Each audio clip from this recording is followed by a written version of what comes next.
Hello, everybody, and welcome. My name is Christina Tallons, and I'm the Director of Modern Slavery Risk Assessments at the Wilberforce Institute. I'm delighted to welcome you to today's presentation, where we're going to be talking about the upcoming EU due diligence laws on labour and human rights specifically, and the potential implications that this is going to have for companies that are trading with the EU. So although there is no formal requirement for the UK to actually comply with this legislation, if we're not members of the EU bloc, the standards and regulations that companies have to meet are going to be the same if you want to have market access. So within the next 30 minutes or so, we're going to be covering off some of the key provisions of the legislation, look at some recent changes that have been brought forward through the EU Omnibus, and then look at what is already in place in the UK, France, Germany, and the Netherlands. So I would just like to point out that this presentation is being recorded. But we will stop the recording before we get to the end and then just cover off any questions that you might have. During my presentation, you're all really welcome to send in your questions by using the chat box at the bottom of your screens. And I think after the presentation, there should be about 15 minutes for us to go through your questions or have a group discussions. So given that we have a few people joining us today, we might not have the opportunity to go through all the questions, but we can always cover these off on a one-to-one basis after this presentation. So without further ado, I wanted to cover off give you a little bit of information on my background. So as I already said, I'm the Director of Risk Assessment Services at the Wilberforce Institute. I actually began my working life with Anti-Slavery International and it's a French equivalent in France, and then moved on to Spain and Italy. I am a social auditor, which means I can go on into different settings, whether it's a manufacturing site or an agricultural site, and look at labor and human rights conditions. So we look at things such as minimum age, minimum wage, health and safety, discrimination, casualization of labor, those kind of things. I have specialized a lot in agriculture, but more recently have been working much more in logistics, manufacturing around the globe. My background was that I was a consultant on the UN Global Programme Against Trafficking and Smuggling of Human Beings, and that was around the year 2000. And I have also represented a commodities company, the Ethical Trading Initiative, so I've worked alongside the retailers and international brands that are requiring these standards from companies in the UK. So why should we focus on EU due diligence laws? Well, the first thing is, as I said earlier, if you are a UK company, you may be selling your services or your products to the EU and into EU clients, and it may be a requirement for you to access that market. Secondly, if you have multiple operations around globally beyond the UK scope, you can avoid duplication of efforts. Sorry, my dog is barking in the background. You can avoid duplication of efforts on labor and human rights. And if you have one whole strategy, you're going to be able to be more effective. Excuse me a minute, I'm just gonna have to shut the door.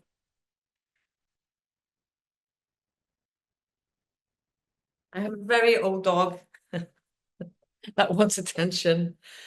Thirdly, it's a way for us to create a level playing field. So we get rid of those national standards, so you can have the same standards applied across different countries with different competitors.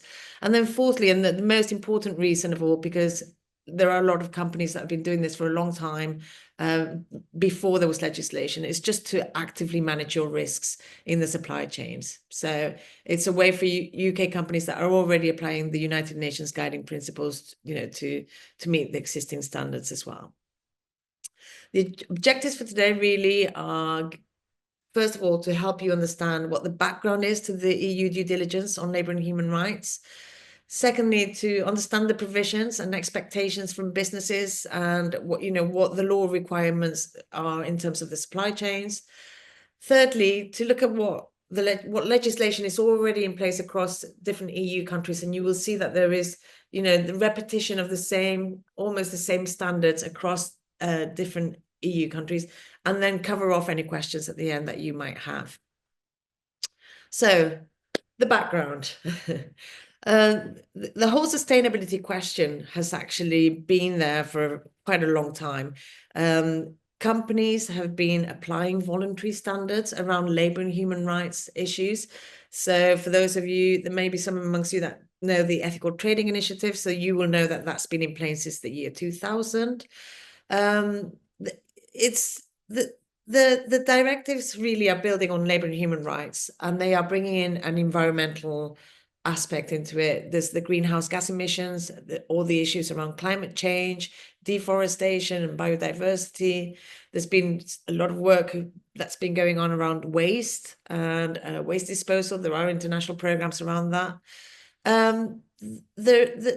Since 2011, since the Ruggie principles were published, there has been more of a requirement to have transparency in supply chains and to involve stakeholders from communities that may be adversely impacted by your company's presence in different countries. As I said, there are voluntary standards and there are regulations. A lot of countries in a developing country status have already regulations in place on labor and human rights standards and environmental issues, but there's that whole question about how to have that level playing field across different countries with different products and different sectors. So this is the background to the EU directives before the EU legislation has come in. That's just to lay the setting there.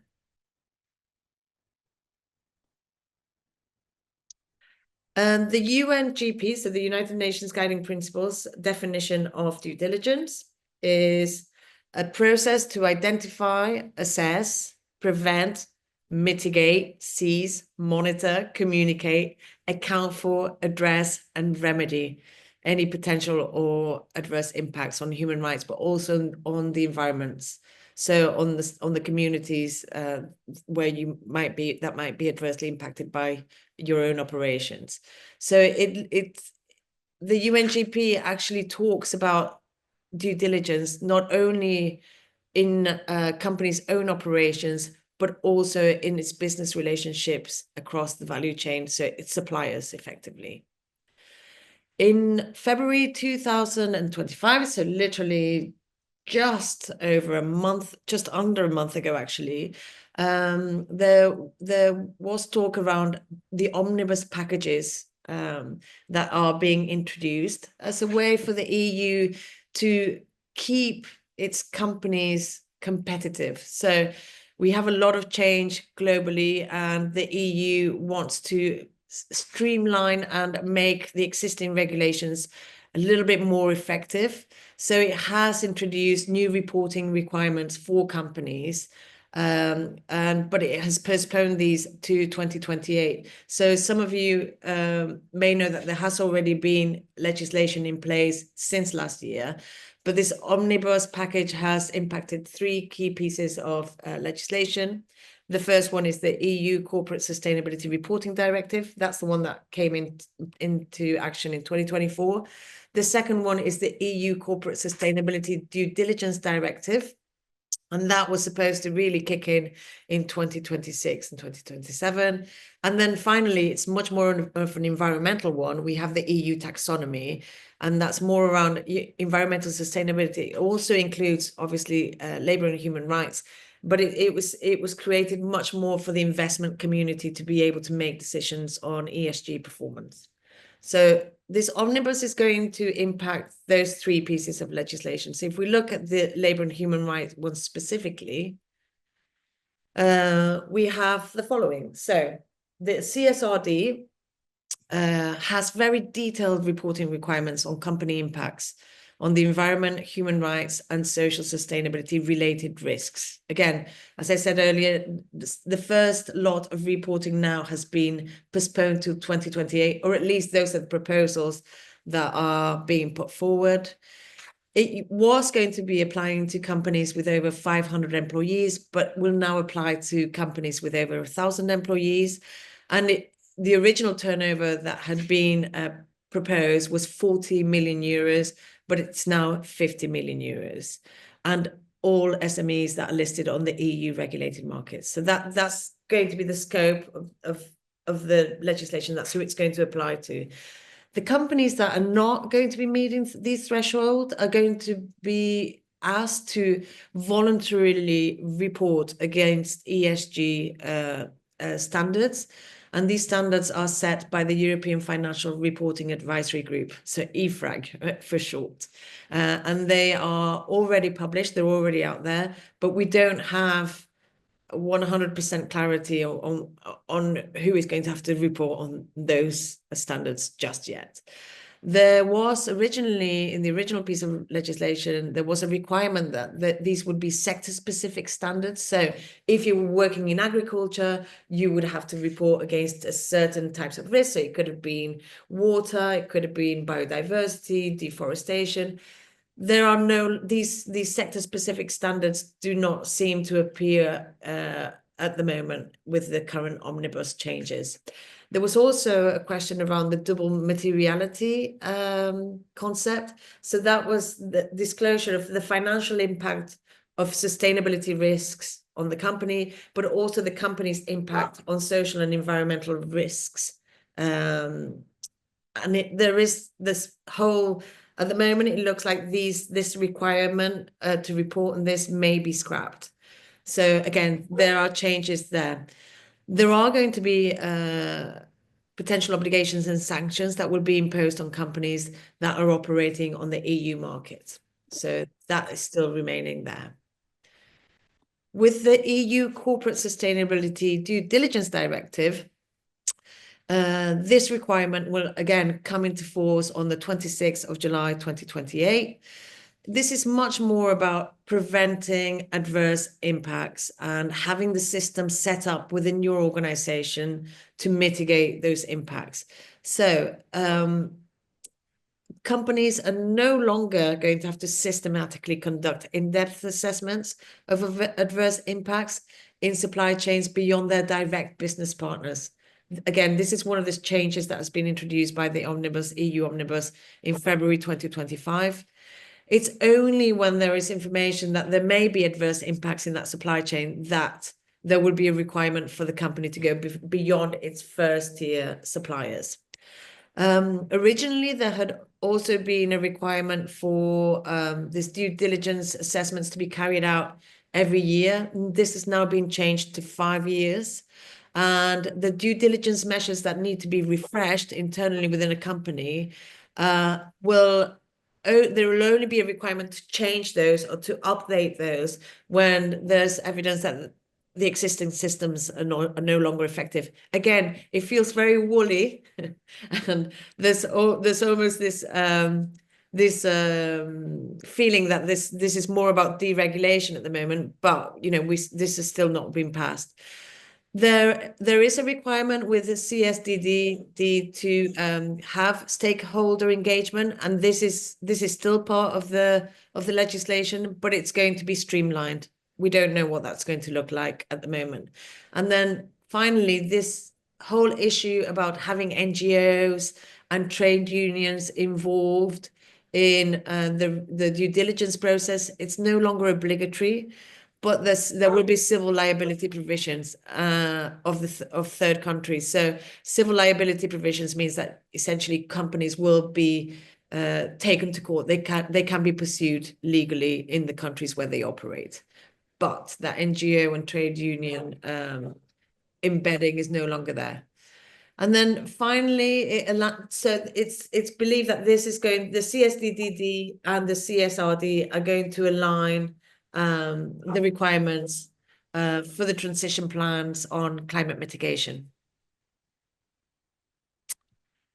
The due diligence strategies as they stand at the moment are that they will be embedded in the culture and structure of the company.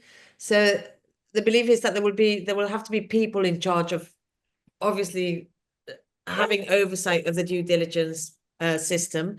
The strategies must prevent or mitigate adverse impacts, so that is still there. There has to be involvement of stakeholders at all stages of the due diligence process. Again, it's not a formal requirement for trade unions or NGOs to be present, but it does give a gold stamp if they are present in that due diligence process. I suppose the thing that hasn't changed is that there needs to be grievance mechanisms in place to act both as an early warning mechanism and as a mediation system as well. Can we just, can we just mute Nina Davenport? Thank you. And then finally, that we need to have that strategy, that due diligence strategy has to be published. It has to be audited to give credence. For those companies that operate with voluntary certification schemes, I'm thinking in agriculture, it could be Fair Trade or Rainforest Alliance. Those are voluntary standards. They may complement the due diligence approach, but they cannot replace it. So any external certification schemes cannot replace how you operate. So how does this match up with the different country national provisions? The first thing is we have the Modern Slavery Act in the United Kingdom. It's been in place since 2015. It introduced two civil orders. One was to prevent modern slavery, and the second was to make provisions for the protection of modern slavery victims. The part that applies to businesses in particular is Section 54, which is the transparency in supply chains provisions. It applies to companies with a turnover of over £36 million. And companies are required to publish a statement which is signed by a member of the board. That is the only prescriptive requirement of the Modern Slavery Act in the UK. That is the only thing that we are realistically asking companies to do. With France, it's a little bit different. So this piece of legislation was introduced in 2017, the Duty of Vigilance Law. This piece of legislation applies to companies with over 5,000 employees or 10,000 employees globally. And it builds on the standards of due diligence requirements, which was set out by the UNGP on business and human rights. So it does give a framework for companies that they have to report against. When we look at the provisions of this piece of legislation, it asks companies to do risk mapping. Risk mapping obviously means that you've looked at your supply chain as well. So you've mapped your supply chain, but then you've identified, analyzed, and ranked risks within your supply chains. It looks at the steps that are being implemented by the companies to address, mitigate, and prevent risks and violation. It asks for an outline of the procedures that are being implemented by assessing the company subsidiaries, subcontractors, and suppliers. So again, it's what you have in place to manage your suppliers. It looks also at grievance mechanisms, so alert mechanism, whistleblowing lines, which are in place to identify the risks. Again, the legislation in France is going a little bit further, but again, I think the French legislation is much more proactive in terms of worker committees that are involved at company levels. So it says that it should be developed in consultation with trade unions that are operating within the company. And then it has to be planned in consultation with civil society organizations. So this could be multi-stakeholder initiatives or sector-specific initiatives in terms of, think of the Roundtable on Sustainable Palm Oil. That's a multi-stakeholder initiative in agriculture that could be applied. So it's body and sector-specific initiatives, and there can be a penalty of up to 10 million euros if you don't meet the requirements of the legislation. Germany also introduced laws in 2023. It kicked off really in 2024, and it applies to companies with over 3,000 employees and 1,000 employees in 2024. It covers all of the labour provisions under the Ethical Trading Initiative Base Code and the human rights impacts arising from environmental damage. So it's going further still than the French legislation. Within within the actual legislation, you will see there are similarities in terms of establishing a risk management system, having in-house representatives for human rights, performing risks analysis, adopting human rights policies, establishing preventative measures, the complaint procedure, which is the whistleblowing, the due diligence measures. All of this is very similar to what has already been talked about on the CSRD and EU DDDD. So you can see that the UNGP principles are being adopted under the Germany provisions as well. I think it's the one that has most closely mirrored the UNGP. With the Netherlands, it's called the Netherlands Human Rights and Environmental Due Diligence Law. So it's naming environmental impact in its legislation. It applies to all Dutch companies with more than 1,000 employees and a turnover of over 450 million. This includes also non-EU companies which have an office in the country, which have the same turnover of 450 million.